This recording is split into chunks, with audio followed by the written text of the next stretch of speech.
yeah.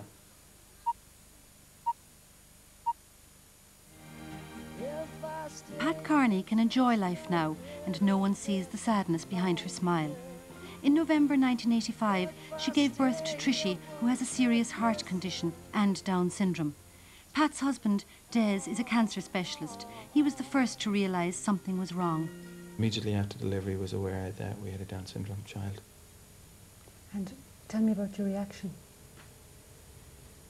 I think the reaction is, there was tremendous mixed feelings, because on the one hand we had a child, and then Pat was still in the middle of labour, and she had a problem with the placenta. So became aware that she would have to go under a general anaesthetic for that. So there was lots of thoughts going through, how are we going to deal with the baby, how am I going to tell Pat, and she hasn't got over her delivery yet, and in half an hour from now I have to pick up my eldest daughter, and what am I going to tell her?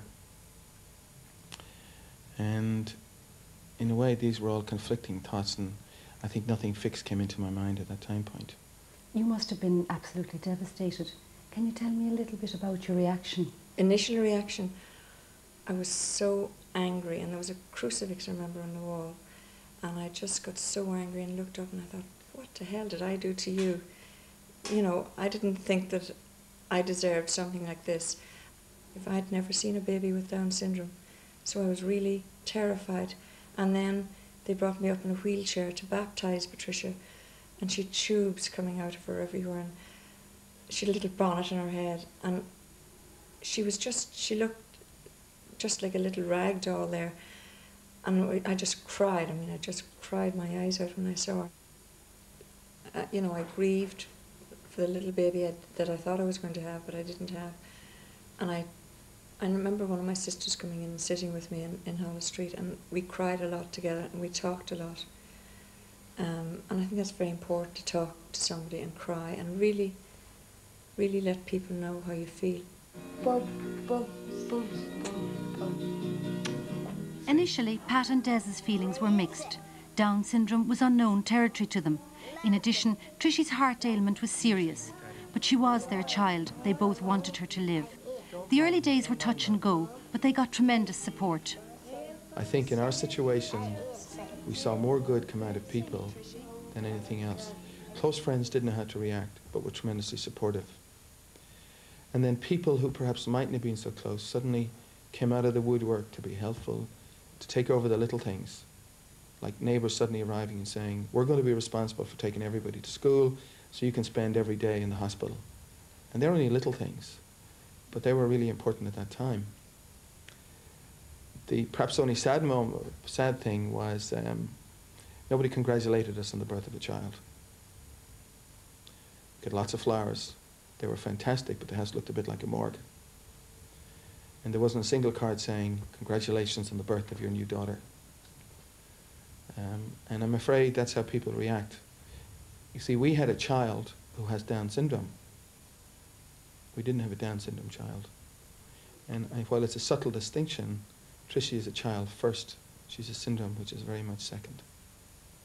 And I would like to think that's the new way people are looking at this, as opposed to perhaps the old-fashioned ways.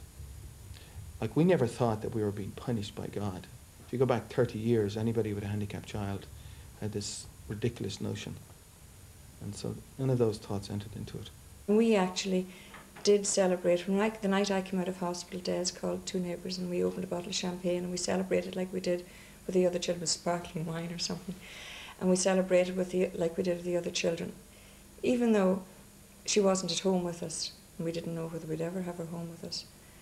But people didn't know how to react. And then eventually when they saw us reacting that, yes, we had a baby, then, you know, the baby cards came in. Trish, come on. Like people say, has she enriched your life? She's enriched it in ways that it's very hard to express. Like, you might be feeling down, which, you know, I have done recently.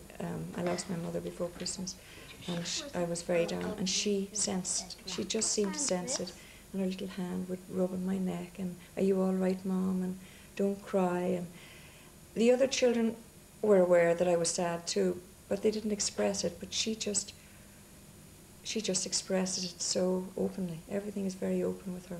Trishy has thrived in every way over the last 6 years, even educationally. She attends a Montessori school and is learning to identify colours and numbers. You know, the children have worked with her. They made mobiles for her very early on, with the strong colours to get her attention.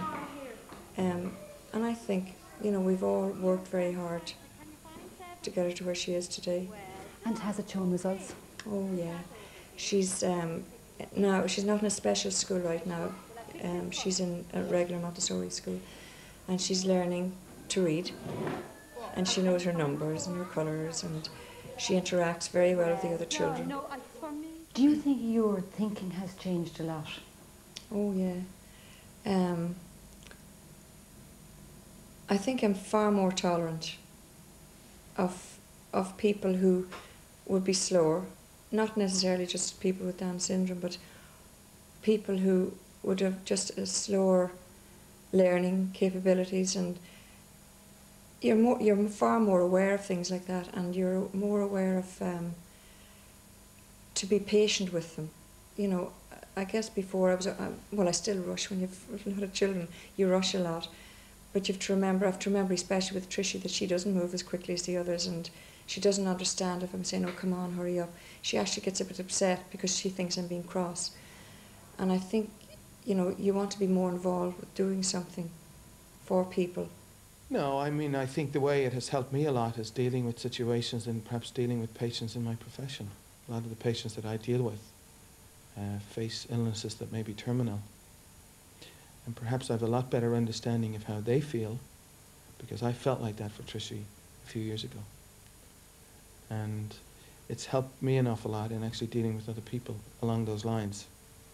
And I think many patients, when they realise that you've been through a similar situation, there's a sort of camaraderie between you, and so you can share the feelings. Have you become more spiritual? No, I don't think so. I don't think I'm a spiritual person. I know there's a God up there and he's looking after me. He must be, because I don't know how to have coped otherwise. But I wouldn't think I've become more spiritual. Like, I don't pray anymore. In fact, I wouldn't think that I prayed less, but I just go on the way I always did.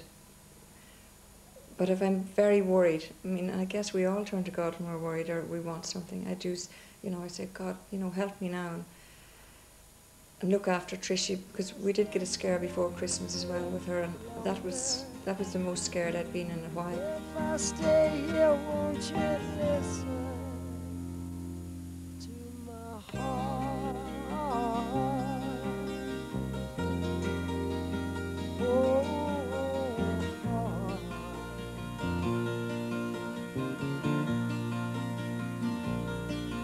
If I stand all alone, will the shadow hide the color of my heart? For the tears black. I don't regret having had cancer.